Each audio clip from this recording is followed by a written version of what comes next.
Hello students, in this video we have to learn about refraction through a prism. Refraction is possible with spherical lenses that we have discussed in the previous videos. Now we have to learn about how does this refraction happen through a prism. And here is a prism A, B, C and the two refracting sides are there, AB and AC, and BC is the base of the prism. This is the incident light. And here is angle of incidence and this is the normal. And the light gets refracted here. This is angle of refraction R. And this is incident on the second phase also AC, and further it gets refracted as RS, and this is called emergent light because it emerges out of the prism. And here R dash is nothing but angle of incidence for this phase, for the phase AC, and I dash is nothing but angle of emergence. If there is no refraction, what would happen to this incident light? This light PQ would travel in the same direction. You can see in the same straight line without any deviation. But because of this refraction and this emergent light, this RS would make an angle here. This angle del is with respect to the undeviated path at the point M. This del is called the angle of deviation. How much it gets deviated? We can calculate. That is our question. So let us write the expression here. We start here with A, Q, N, R is nothing but here we are writing from the quadrilateral A, Q, N, R. What do we write? We write angle A plus Q, N, R. The angle at Q, N, R is going to be here 180 degree. Similarly, we can also write here from the triangle QNR. Look at this triangle QNR. The sum of these three angles also 180. Therefore, R plus R dash plus QNR must also be here 180 degree. This is equation 1. This is equation 2. And now, from these two equations, what do we understand? This angle A should be equal to R dash. So, I am writing that also here. R plus R dash is nothing but angle A.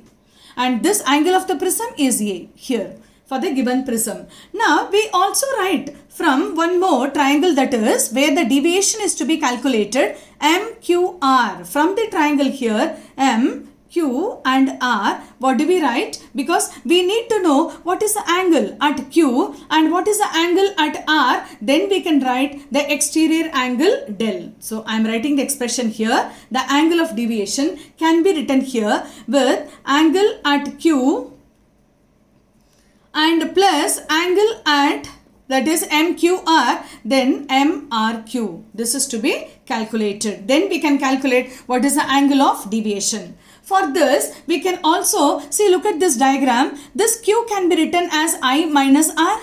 This R can be written here.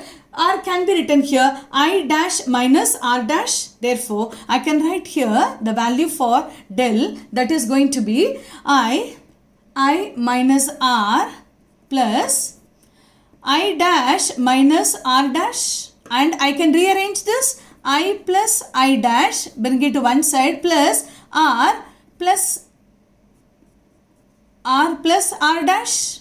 This is minus, okay, and this is equation number 3. We can give equation number 3. This is the angle of deviation. Now, we can also substitute this expression. What is that? A is equal to R plus R dash.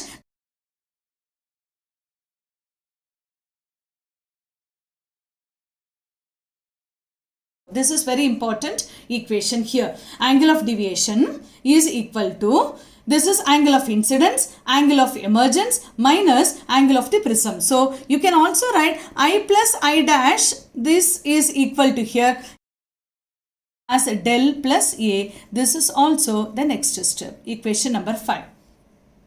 We also say that this angle of incidence is equal to angle of emergence. So, when the light is retraced in this direction from here, if you start, this is anyhow the refracted light and this side would be the emergent light. So, in that case, for this, after retracing this, what do we write? When I is equal to I dash, we say R also should be equal to R dash. then we can say del will be equal to del m. What is the meaning here?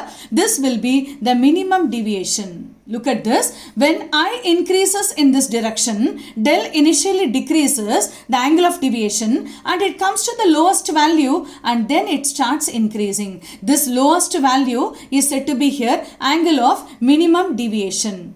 Angle of minimum deviation. So you can rearrange this equation number 5 for this condition when the light is retraced. So you rearrange this one. 2i, it would become 2i plus del plus a. Therefore, I is going to, this del also would become del m because just now we said it is going to be the minimum deviation. Therefore, I is equal to, we are going to write del m plus a by 2. This is going to be equation number 6. This is the I value. We need it later. In the similar way, when we look at this expression a is equal to r plus r dash, when r is equal to r dash, then you can say that, we can say that r is going to be a by 2. This is 7th derivation. So r is equal to a by 2. Now by using Snell's law, we can calculate what is the refractive index, where we are writing here refractive index mu is equal to sin I by sin r. So you can substitute here what is I and r in the expression. Mu is equal to sin of a plus del m by 2, this is there in the numerator, upon what is r, we can write sin a by 2. This is the 8th step of this expression. So this is the refractive index of the material with which the prism is made of, and this is going to be sine angle of, this is angle of the prism, minimum deviation upon 2, and that is divided by sine of angle of the prism divided by 2. This will give you the refractive index. And here is the graph drawn between del and I value. So I hope you understood this question very well. Thank you for watching.